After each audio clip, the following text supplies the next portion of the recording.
Train में दोस्ती, Instagram पर प्यार। 4400 किलोमीटर दूर प्रेमी से मिलने आए प्रेमी के 17 टुकड़े कर दिए गए। करीब 14 साल की लड़की अपने परिवार के साथ सफर कर रही थी। जहां वह बैठी हुई थी, उसके पास एक लड़का बैठा हुआ था जो लगभग उससे 12 साल बड़ा था। दोनों एक दूसरे को देखते हैं, आंखों ही आंखों में बहुत कुछ कह देते हैं। फिर दोनों में बात शुरू हो जाती है। लंबा सफर था। बातचीत के दौरान अपने प्यार का इजहार भी कर देते हैं। अब दोनों एक दूसरे से कांटेक्ट करने के लिए अपने अपने इंस्टाग्राम आईडी दे देते हैं ताकि दोनों आपस में कांटेक्ट कर सके।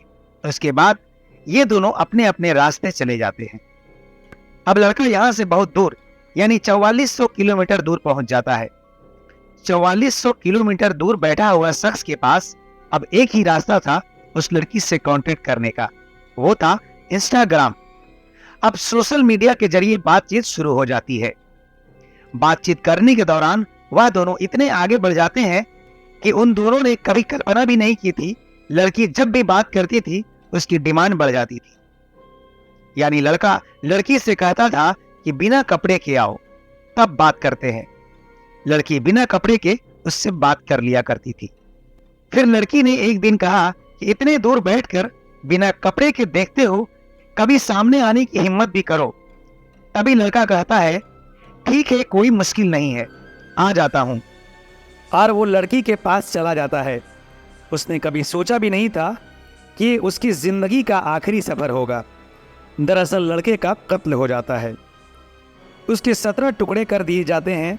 कत्ल करने वाले ने सोचा भी नहीं था कि वो पकड़ा जाएगा, लेकिन एक छोटी सी गलती जो पुलिस की बहुत काम आई और पूरी कहानी पलट गई। कहानी में आगे बढ़ने से पहले अगर सलाखों के पीछे चैनल को आपने अभी तक सब्सक्राइब नहीं किया है तो आपसे एक ही रिक्वेस्ट कि अभी ही सब्सक्राइब करें और बेल आइकन को दबा दें ताकि मेरी आने वाली वीडियो आप तक आसानी से पहुंच जाए। वीडियो पसंद आए तो उसे लाइक और शेयर जरूर करें। चलिए कहानी में आगे बढ़ते हैं। ये सच्ची घटना छत्तीसगढ़ प्रदेश का एक जिला है कोरबा। इसी का थाना है पाली और पाली की एक पुलिस चौकी है चेतमा पुलिस चौकी। इसी क्षेत्र में एक गांव है गोपालपुर। उसी गांव में एक डैम है। बात है 10 जुलाई 2024 की। सुबह के लगभग 9:30 बज रहे थे जब लोग अपने अपने काम में जा रहे थे तो उन्हें रास्ते से बदबू आ रही थी। लोग समझ नहीं पा रहे थे कि आखिर ये बदबू कहां से आ रही है। तभी एक व्यक्ति कुछ दूर बढ़ता है जहां से बदबू आ रही थी। वहां उसने जो देखा उसकी आंखें फटी की फटी रह गई और उसकी चीख निकल गई। वह जोर जोर से चिल्लाने लगा। वहां से गुजरने वाले कुछ लोग उसकी तरफ भागे। वहां जाकर देखा गया तो सबके होश उड़ गए।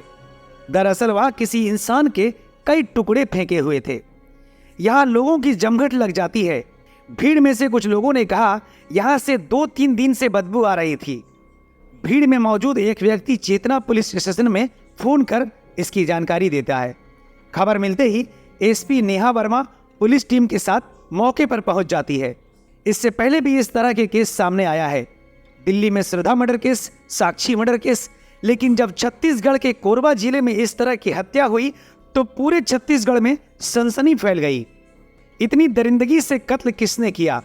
आखिर कत्ल किसका हुआ है? कत्ल करने की वजह क्या थी? इस तरह के कई सवाल अब पुलिस के सामने थे जिनका जवाब ढूंढना था। अब पुलिस इस तमाम सवालों के जवाब जानने की तलाश में जुट जाती है। पुलिस घटनास्थल की अच्छी से जांच पड़ताल करती है। लाश के टुकड़े के आसपास कुछ कपड़े मिलते हैं। उसके आसपास से एक बोरी भी मिलती है, साथ में एक बैग भी मिलता है। लेकिन कत्ल किसका हुआ है यह जानने के लिए पुलिस को कड़ी मशक्कत करनी पड़ रही थी। डॉग स्काउट हो या फिर पुलिस की अलग अलग टीमें आकर मौके की जांच पड़ताल शुरू कर देती है। गांव वालों से भी कहा जाता है कि छोटी सी छोटी जानकारी हो तो फौरन हमें खबर करें, लेकिन गांव वालों की इसकी कोई भी जानकारी नहीं थी। फिर पुलिस ने घटनास्थल से बरामद किए गए बैग की बारीकी से तलाशी ली। पुलिस को उम्मीद रही थी कि जिस सबूत को ढूंढने की कोशिश वो बाहर कर रहे हैं वो इस बैग के अंदर है। दरअसल जब बैग की तलाशी ली जाती है तो उस बैग के अंदर से पुलिस को एक आधार कार्ड, एक पासपोर्ट और साथ ही एक 2 जुलाई का एयर टिकट मिल जाता है। दरअसल 2 जुलाई 2024 का सऊदी अरब से दिल्ली का यह टिकट था। यह दिल्ली से कहाँ गया, यह पुलिस के लिए एक बड़ा सवाल था। क्या यह बैग इसी मरने वाले व्यक्ति की है? अब पुलिस आधार कार्ड और पासपोर्ट और जो बाकी चीजें थी उसकी मदद से जो नंबर मिला था उस नंबर पर कांटेक्ट करने की कोशिश करती है। पासपोर्ट में मिले एड्रेस छत्तीसगढ़ की राजधानी रायपुर की थी। अब इसी एड्रेस पर कुछ पुलिसकर्मी को भेजा गया। पुलिस ने सारी बात बताई तो परिवार के 2-3 लोग पुलिस के साथ चेतना पुलिस स्टेशन पहुंच जाते हैं। उसमें से एक व्यक्ति जिसका नाम मोहम्मद तहसीन है। जब मोहम्मद तहसीन से पूछताछ की जाती है तो वह बताता है यह मेरा भाई मोहम्मद वसीम अंसारी है, जिसकी उम्र लगभग 28 साल है। वो करीब 2.5 साल पहले यहाँ से सऊदी अरब के एक प्राइवेट कंपनी में नौकरी करने के लिए गया था और वो सऊदी अरब से यहाँ कब आया हमें इसकी कोई जानकारी नहीं है। मैंने पूरे परिवार के लोगों से पूछताछ की, किसी को इसकी कोई जानकारी नहीं है। दरअसल वह बहुत शांत स्वभाव का था, ज़्यादा किसी से बात नहीं करता था। हाँ, फ़ोन पर खैरियत ले लिया करता था और अपनी खैरियत बता दिया करता था। लेकिन उसकी लाश टुकड़ों में मिली है। मोहम्मद तहसीन ने कपड़े, आधार कार्ड, पासपोर्ट और कई चीज़ों से पहचान तो कर ली, लेकिन फिर भी इस बात को मानने से इनकार करता रहा। उसे यकीन ही नहीं हो रहा था कि यह उसके भाई की लाश है। आखिर उसका भाई यहाँ कैसे पहुंचा? पुलिस अब इस मामले की जांच आगे बढ़ाती है। अब पुलिस इस जांच में लग जाती है कि आखिर यहाँ इसकी कोई जान पहचान तो नहीं, फिर वो यहाँ क्यों आया? पुलिस को इसकी कोई जानकारी मिल नहीं रही थी। फिर पुलिस ने उसका मोबाइल नंबर निकाला। निकालने के बाद CDR से और लोकेशन से पता किया गया तो पता चलता है कि वह यहाँ पर आया है। अब सवाल यह था कि आखिर वह किसके पास आया। अब उसके CDR लोकेशंस की मदद से जितने भी लोग उसके कांटेक्ट में थे सबसे बात करने की कोशिश की। साथ ही सऊदी अरब में रहने वाले उसके कुछ दोस्तों से भी बात की। बातचीत के दौरान एक जानकारी हासिल होती है कि चेतना क्षेत्र की रहने वाली एक लड़की जिसकी उम्र 16 साल के आसपास है, वह उससे इंस्टाग्राम पर कई घंटे बातें किया करता था। ये पुलिस के लिए बहुत बड़ी कामयाबी थी। अब उसके दोस्तों से इस लड़की की जानकारी हासिल की गई कि वह लड़की कौन है, कहाँ की रहने वाली है। अब चेतना के अलग अलग इलाके में, अलग अलग गांव में जब पुलिस ने तलाश करना शुरू किया तो बहुत कोशिशों के बाद उस लड़की का पता चल जाता है। अब पुलिस उस लड़की के घर पहुंच जाती है और उस लड़की के बारे में पूछताछ करती है तो उसके परिवार वाले कहते हैं हमने उससे हमेशा के लिए रिश्ता खत्म कर दिया है, क्योंकि वह लड़की कैरेक्टर की ठीक नहीं है। हमने उसे बहुत संभालने की कोशिश की लेकिन वह हमारी बात नहीं मान रही थी, इसलिए हमने उसके साथ रिश्ता खत्म कर दिया। हमें उसकी कोई जानकारी नहीं है। मुखबिरों से खबर मिलती है कि 16 साल की जो लड़की है उसका एक प्रेमी है जिसका नाम राजा खान है, जिसकी उम्र लगभग 20 साल की है, जो बांसटाल चेतना का रहने वाला है। अब पुलिस उसके बारे में पता लगाने की कोशिश में लग जाती है। पता चला कि वह भी गायब है। पुलिस ने उसके मोबाइल नंबर भी हासिल कर लिए थे। उसके मोबाइल नंबर की CDR निकलवाए गए। पुलिस ने उसके मोबाइल फ़ोन के जरिए उसकी लोकेशन पता करने की कोशिश की तो इनकी आखिरी लोकेशन उड़ीसा में पाई गई। अब पुलिस बिना वक्त गंवाए फौरन उड़ीसा पहुंच जाती है और उन दोनों को वहां से गिरफ्तार कर लिया जाता है। ये भागने की कोशिश कर रहे थे लेकिन इन्हें ये नहीं पता था कि पुलिस उनके मोबाइल फ़ोन के जरिए उन तक पहुंच जाएगी। अब पुलिस के मन में बहुत से सवाल थे कि आखिरकार वसीम अंसारी का कत्ल क्यों हुआ? क्या इन्होंने ही उसकी कत्ल की है? पुलिस उन्हें हिरासत में लेने के बाद पुलिस स्टेशन ले आती है। अब उससे पूछताछ शुरू हो जाती है। पूछताछ में पुलिस को बताती है कि साल 2021 में वह रावल किला से रांची अपने परिवार के साथ सफ़र कर रही थी। उस वक्त उसकी उम्र 14 साल थी। ट्रेन में सामने वाले सीट में एक लड़का बैठा था। उस लड़के का नाम वसीम अंसारी था, जो उससे 12 साल बड़ा था, यानी उस वक्त उसकी उम्र 26 साल के आसपास रही होगी। दोनों एक दूसरे को देखते हैं। देखने में लड़की बेइंतहा खूबसूरत थी। लड़का उसे देखते ही रह जाता है। वह चोरी बस उसे देखते जा रहा था।